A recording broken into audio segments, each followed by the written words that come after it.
and I'll put it to live before the next one. Hey, how's it going? I'm Ed Parcaut here with Francisco Rubicava Jr. Thanks for coming in. It's been a couple weeks. Yeah, no, thank you for having me. Sorry. Did you have everything worked out last week? No problem. No cancerous. Yeah, no, right. It was just like this mark, man. It was weird, but Spider bite. yeah, something like that. But so what's new? Anything new? I know you were talking about a new purchase, and that what's unique is we have them around here, but they're kind of like Sasquatch. You just don't know they're around, and you have to go find them. What I mean by that is the new home builds. You have to really go there. One of the guys I knew real well who was working with one of the local companies, he quit and he's now in Georgia. He moved to Georgia because he's just like, they're not building enough. No kidding. Yeah. So he's going to places where they're building, and he's from that originally. So. Like it's difficult because I mean, we were even talking a little bit off air of like really the biggest problem they're having right now are the transformers from like PG&E or the electric companies to just charge up these houses. Right. Like the problem is, I talked about this last week, is most people don't realize that's the biggest holdup. It's actually causing a lot of tracks to stop. They won't even make them because it's a year out on getting these transformers. And the problem is we have to get them from overseas, and they're 4 times as expensive of what they're used to. And so they're trying to do the Defense Act, the same Defense Act that to get the PPE stuff, the mask and all that stuff during the pandemic. They're trying to use the same thing for the transformers because they want these grids increased so that we can have all these electric cars, but the electric grids can't handle it. There's companies who want to put in a whole truck line of electric vehicles because they're being mandated to do it. They go to the city and say, I need 6 megawatts or whatever the thing is. And they're like, that's the whole city's only 2.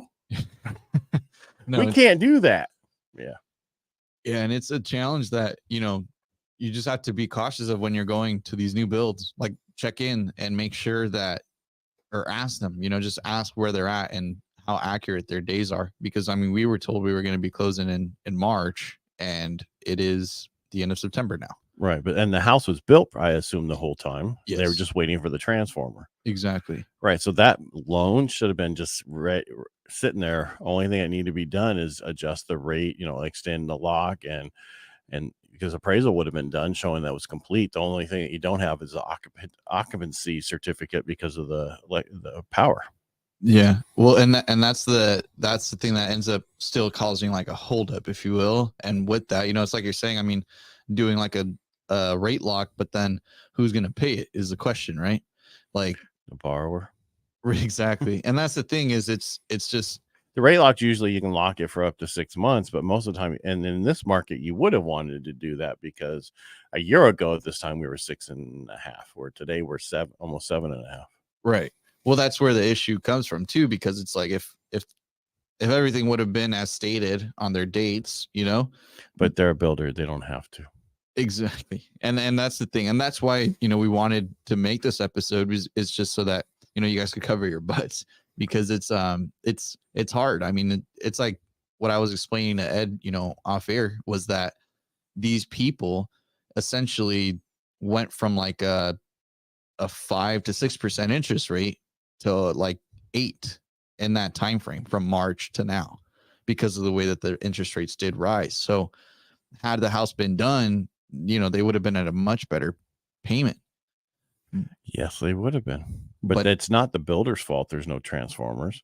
Yeah. And it's not the the buyer's fault. They didn't do anything wrong. But the issue, what I'm saying is, if they want them to close, all of a sudden they tell them, we need you to close by this date. Whoever your lender is, they needed to make sure that everything was ready to go all the way through. They can't just all of a sudden, okay, let's do it now. Right. And that's why new builds are totally different than regular financing. It's totally, you have to do the appraisal, and then you have to do a reinspection once the house is done. This could have been done. All that, and all they're waiting on is the go ahead and sign loan documents and close. Yeah. But I think the biggest issue they're having is the rate increases could have been causing additional time periods, because now the loan estimate's so much more expensive than it was before. It raised they have to wait so many days because it was up more than a quarter, and that whole thing. There's just so many things that it can be. Yeah. No, and it's, I mean, again, like even at times, like lack of communication, right? Mm-hmm. Like that was another thing too, that there were a little bit of struggles. And with that, it's like then like you said, right out of nowhere, it's like, hey, we need to close, and then everyone's like off racing. So it's kind of, it's difficult. I know a lot of builders offer, like at times too, like some of those incentives, right, where they will give a long-term rate buy down, or not a rate buy down, but like a rate lock. You can do up to 6 months easily. Yeah. But the problem is it costs. It's not cheap. But in that market, it would have been much better. Yeah. Yeah. No, because that's the thing too, is like even just to extend for like 6 days, it costs almost like $3,000. Like it's expensive. Shouldn't cost $3,000 to. You're talking the builder cost, what the builder's charging you, not the interest rate. Right. Yeah. Well, you got to be careful here, because when you say to extend, we're all thinking, because we're talking rate, the cost of the rate for 6 more days. Now that just depends on anywhere from could be $50 to $200 depending on what that interest is, right, for the loan. But you're saying the builder has a per diem that says, if you go over these dates past what we told you, this is what's going on. Well, you shouldn't have that if it was just told you to close by this Friday. But if they're seeing that your in-house lender doesn't know where they're at, and they're not going to close on time because of them, that's why they might be coming back and penalizing you. And I'm not saying your lender doesn't know what they're doing. I'm not saying that. I'm just saying that's usually why they come and want to slap somebody. Yeah. No, and it's harsh, because then it all gets pinned on the buyer. Then it becomes the buyer's cost. So it's like, it's difficult. But at the end of the day, I mean, new builds, they're still good options depending on, where it's at and everything. I mean, we a lot of the times people say, I mean, yes, it's a sacrifice where, their lots are getting smaller and smaller, but depending on the build, I mean, some of them do offer nice warranties and things like that too. Well, they have to have a warranty because they're a new build. Yeah. Up to 10 years. No, and that's like kind of a peace of mind. I mean, I always tell people, I think for the most part, it's like the convenience and say so of like, you have something that's completely brand new and certified, if you will. And so my wife bought her house brand new, and it flooded the downstairs bathroom because they didn't put a wax ring in the toilet upstairs. Oh. So I don't. Yeah, you can say it's amazing, but here's the problem: you got to spend another $25,000 in the backyard to make a backyard. You have, and I think one of your issues originally on yours, why there was a problem, is because they were including the solar into the purchase price of the property, right? And then the appraisal didn't come in right. Well, there's a lot of places that they don't do it that way because the value could not come in and they don't want to include it. Plus, solar is supposed to be non-taxed. If you include it in the price of the home, you're technically going to be paying property taxes on it. Right. Technically. No, you will. Well, it's like, and even with, like even with the solar, like a lot of places do kind of make it where it's some builders will even just bite it, right? And just like offer it. Like it's already there. Well, they have to. Yeah. Well, I mean, no new home can close without solar. Right. So someone has to either lease it, buy it, or they have to include it. Yeah. There's only 3 ways they can do it. Yeah, and then buying it outright. If I was a builder, I would set up a program, because there is this program that they leased it to everybody. They make the money off the lease also. Yeah, I mean, solar in itself, like, because I have solar, right? And I got hit with the huge true-up bill. What true-up? What do you mean? Like the solar true-up bill is essentially like, you at the end of the year, they're going to go ahead and they're going to take in pretty much what is calculated is how much energy is produced, and then they kind of offset it with like what you spend, right? So a lot of the times it's like your monthly bill is really cheap, but at the end of the year, you get hit with that difference, if you will, of what you used and what you gave back to them, difference, that kind of thing. Right. It's like, yeah, but your solar wasn't working for a while. So that's why I have been, back and forth with the said company. I don't want to say anything, any names, but yeah, with this company, I mean, they charged me like a huge true-up bill, and I called them and I'm like, look, I will gladly pay this true-up bill when my panels are fully functioning, because that's the purpose of it, is that, I'm paying the true-up bill because I'm saving money monthly, right? But I wasn't saving money monthly. I was still paying the regular bill on top of it, paying the solar bill for panels that weren't working. And then I go back to him and I said, hey, all that I asked them was answer me this question, right? And I said, if I didn't have solar panels on my house, would I receive a true-up bill? And they said no. So I said, okay, I technically didn't have solar panels that whole time. Why am I paying this true-up bill? And again, it's like I What did told they them. say? They said they're essentially let me get telling the me supervisor. not even that. They tried telling me that I was wrong.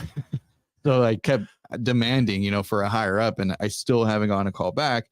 But I mean, am I not going to pay that true bill and then get late charges from PG&E? Like, no, I paid it, but it's something that like now I'm currently like trying to get refunded, and it was like a $4,000 true bill, and they were like, oh, we can give you 180 back. I said no, like that's not going to 180 back. $180 That's from not PG, but the other company. The solar company. Yeah, I know. And I think you need to do is I'm going to charge you for not fixing. You need to get an attorney involved.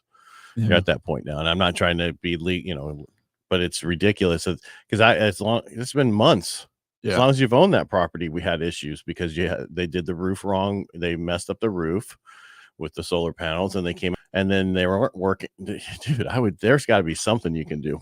No, it's been $4,000 true bill. That's ridiculous. $4,000 true bill when they weren't even working. Like that's what I told him. I said, you think it's probably because it wasn't producing, that you guys are just running off of that?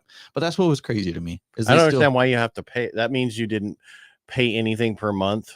No, but I did. PG&E bill. My PG&E bills during those times where the panels weren't working were like $350, $400 a month, right? I would go to PG&E directly and talk to them and say, hey, here's the deal. I don't understand with this. When I was paying this much per month, my solar panels are not working. And why do I have to pay this? Yeah. And you got pictures, don't you, of them when they had them off the roof and then they're not working, right? Yeah. I mean, not even just off the, they were working while they were not working while they were connected. They were supposed to be working.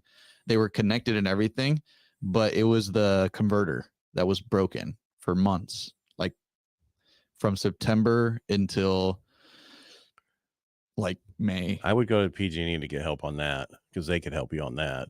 Maybe give you a credit for so many months going forward, but tell them this is an issue. How do you resolve it? And then go get a different company to fix your stuff and then take the other one to court. Yeah. No, it's been a hassle because you're over, now you got a $4,000 bill that you can go after them for, plus all the other issues with the roof and everything else that they did. Yeah. So I don't know. I don't want to keep beating something, but here's what we're getting at is ground mounted solar is probably better for most people. If you're going to have solar, make sure it's working from day one. If you're going to have a true up bill, see, we're at MID. It doesn't matter if you have solar, you don't get anything for it.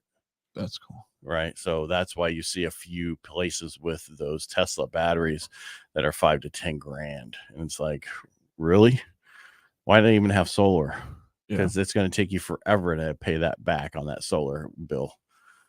No, yeah, and again, they're essentially careless about it.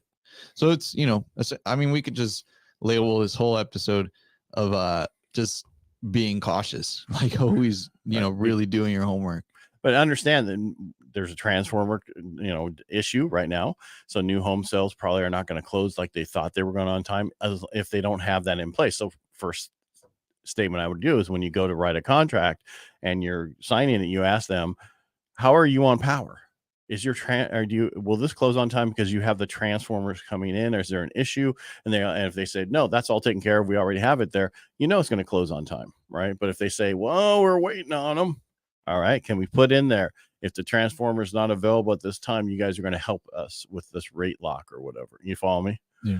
And I'm not saying you didn't do your job. This is unusual shit. Yeah. And that's what I'm saying. So these are what we're saying is two things. Solar, is it included in the price? What happens if the value doesn't come in? And also, if the transformers aren't available, what can you do and what can they do for you?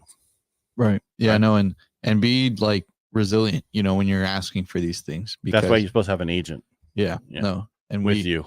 But most of the time they just like sign the book. Okay, here's your money. Right. No, and that's the thing too, is like, depending on the company or whatever, like you essentially need us to be like hounding them. Right. Well, that's why they give it to you so you can do that hounding. Yeah. All right. Francisco, thanks for coming in today. Appreciate it. Thank you for watching. And if we can help you, reach out. Say goodbye. Thank you, everybody, for watching. And thank you, Ed, for having me on the show. If you need any help, please feel free to reach out. Phone number is 209-493-2400.